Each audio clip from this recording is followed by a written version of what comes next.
Hrali proti sebe dva týmy, kde je ten kvalitatívna diera alebo nejaká priepas momentálne je brutálne veľká, ale aj keď vyhráte takým vysokým rozdielom, ako sme vyhrali my, myslím o 41, ja osobne spokojný vôbec nie som.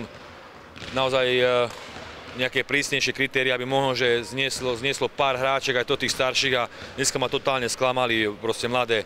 Takýmto výkonom sa nebudú môcť prezentovať nielen v slovenskej extralíge, ale v Eurolíge to nemá vôbec žiadny priestor. Takže na jednej strane dobre sme vyhrali, že sme si zabehali, ale o vysokej kvalite nemôžno hovoriť.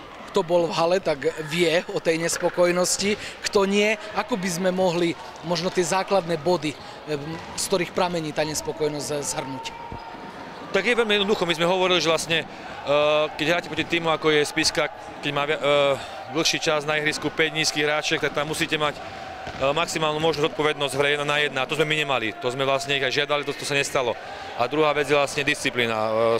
Nie sme schopní hrať disciplinovania a z toho pramenia koše. Ja nehovorím, že 51 bodov je nejako veľa, ale naozaj nechcem sa nikoho dotknúť pri tejto kvalite Spišskej. Je to podľa mňa naozaj veľa.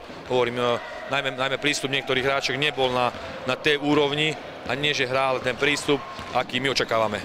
Asi ten najmarkantnejší rozdiel bol niekde na pomedzi prvej a druhej štvrtiny. Tam počas tej prestávky prvej, keď sa zvýšil hlas, tak sa to okamžite prejavilo, keď už na ničom inom, tak na ukazovateli skóre.